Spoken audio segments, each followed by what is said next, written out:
another player development project Masterclass webinar. We're thrilled to have you with us tonight. My name's Adam Wright, and tonight we've got a fantastic conversation for you with Kieran Smith. If you love the Spanish style of the game, Kieran is an expert in that area and has been working in Spain for a little while. And also we've got some Twitter questions from you guys. So we're thrilled to have a really good lineup, and we've got James Vaughan and Dave Wright here to join us and sort of keep that discussion going. So, a little bit about me. I'm a coach here in London. I've been working in the academy scene for the last couple of years. I'm working towards my A license, a qualification that our guest Kieran has under his belt and has had for a while. And I'm also joined by our regular co-host Jimmy Vaughan, who's doing his PhD in creativity. So before we introduce Kieran, I want to throw to Jimmy just to give a very brief background about him, his research, and how he's come to be involved with Player Development Project. Good evening to everyone. So my background is really in player motivation. So that's what my master's was in originally, and from trying to understand the best environments for players to be in, from a motivation perspective, that really led me to look at how motivation affects creativity, and that's led to a kind of further exploration as to what creativity really is in football. And futsal as well, which is the game that I now play. So I'm lucky enough to be involved with the New Zealand national team here, and actually tomorrow flying off to Fiji for World Cup qualifiers. So that's just a little on my background. So yeah, I'll throw over to Kieran just for a little bit from him. My day tomorrow is getting on the tube as opposed to going to Fiji, so you've already got one up on me, which is interesting. I mean, a little bit about me. As the guys mentioned, I've just returned from Spain, back in London now. I was out there for just under 3 years. Before I was in Spain, I worked in quite a number of academies here in the UK. So I kind of started working with the SFA just after I finished playing. Done a little bit with them in terms of kind of after-school clubs and that sort of thing, all the way into kind of a little bit of assisting with the regional squads before coming down to London for the first time. And I worked with Fulham for quite a while, then moved on to Tottenham, then left there, had to go back to Scotland, worked with a club called Hearts, based in Edinburgh, before joining Man City. And then that was kind of, all the way throughout that was kind of looking at the Spanish style of play. And then I kind of hit a little bit of a glass ceiling in my development and decided it was just time to head over and kind of chase the dream, which was great, and that's how I ended up in Spain. Fantastic. It sounds like you've had a hell of a journey, Kieran, and it's great to have you on board tonight. So we sort of want to dig a little bit deeper into your experience. So I want to start the conversation off, and we want to talk about Spanish style. So first of all, you've worked in the UK, you've worked in Spain. The first question we want to ask you is, what are the key differences in Spanish style, both from a coaching and playing point of view, that you've observed in your time so far?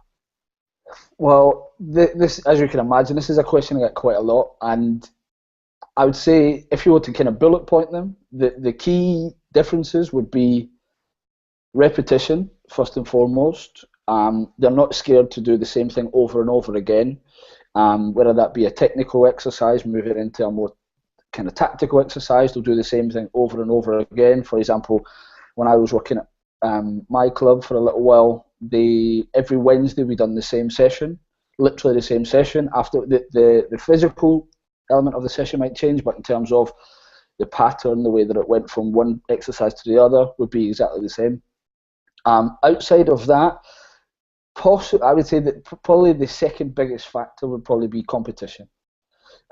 Whereas in places like the UK and the US, competition a lot of the time is viewed as a negative thing because people will favour results over development and that sort of thing.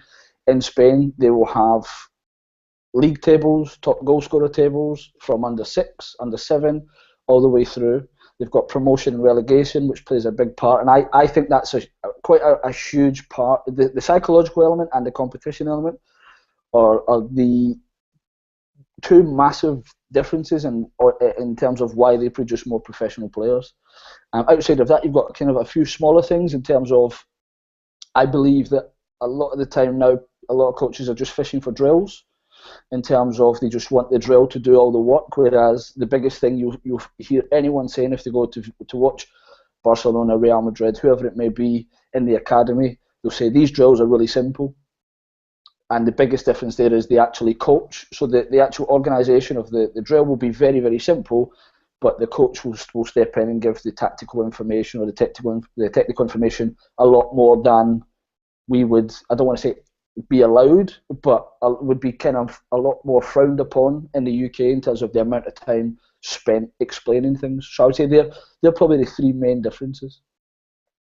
So in terms of your own background, and there's some really interesting points there, in terms of your own background, you've gone down there from a classically British sort of background, you've spent some time in Spain. How has that altered your coaching style in terms of the way you deliver now, what you believe in? So you've spoken about repetition. I mean, is this something that you believe is fundamental in every session, or is it about balancing that through the week? Well, I think I was very lucky in that my way of coaching naturally was quite closely linked to that anyway, in terms of not the amount of repetition that I've seen, but I always felt that repetition was quite important. But I was, even when I was doing my FA level 1 in England, my tutor on that course, this was before kind of Barcelona and Guardiola and stuff like that, and I was saying you can play like that, it's possible to play like that, but I had no kind of point of reference. And I was very lucky. My tutor, who's now become a friend, a guy by the name of Ray Lee, he said, you have to, if that's the way you want to coach, then coach that way.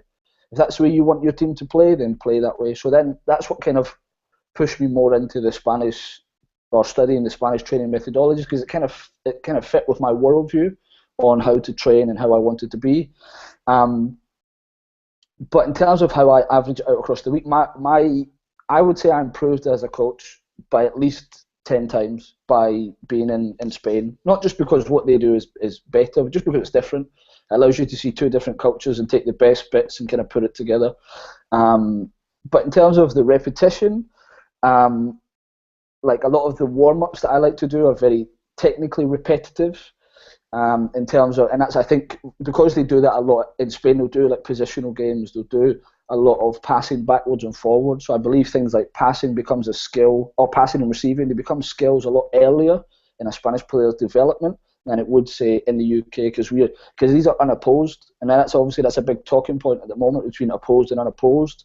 And I would say maybe 60 to 75% of what we done would be unopposed, but be patterns, technical warm-ups, etc., etc. And as I say, that's a little bit up for debate in terms of the research says one thing, anecdotal evidence says the other, and then you've got the added 33% of everyone else's own opinion on that. So it's I mean, I've changed massively, but it's for me it would depend on the age, the clubs, the objectives, etc., etc.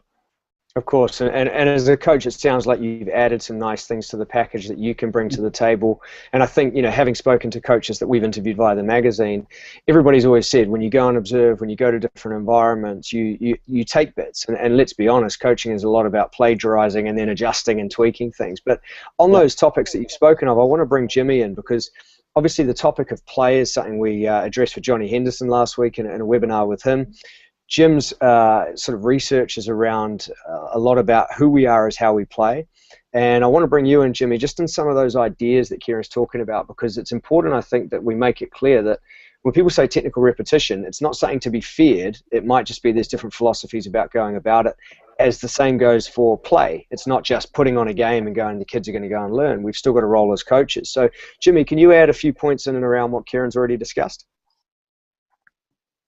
Yeah, sure. I think both of you make excellent points regarding, I suppose, a little bit of the complexity around it, and because unopposed doesn't mean that it's necessarily disengaging, and I think that's one of the key points. Is whatever the players are doing, you want it to be engaging. So when we talk about technical repetition, I think it's really important that we figure out how we get that technical repetition. And then I suppose another thought on that is what else could we be getting whilst technical repetition is happening. I mean, we've talked about this previously, like if it's a kid by themselves practicing against the wall, then that's perfect, that's what they're going to get. But if you're a coach and you've got 12 players, and you could be doing something else, and as Kieran highlighted as well, it's part of a bigger picture, so it depends on the age group. Depends whether it's the warm-up or whether it's the main part of the session and what the objectives are. So there's a lot to consider in and around that. But some of the research is quite interesting around this, and this comes from ecological psychology and ecological dynamics, which is like constraints based and skill acquisition stuff. And some of my favorite research talks about the idea that if elementary skills aren't stabilized, then basically our breadth of attention, so what we can look at and what we can perceive in the game, is immediately narrowed by the need to control the ball. And therefore, when they talk about creativity and like creative tactical behavior, as soon as our breadth of attention is narrowed, we suddenly don't see what's going on. We lose opportunities for other movement patterns, for one-time passes, for more options and more ideas of what we can do.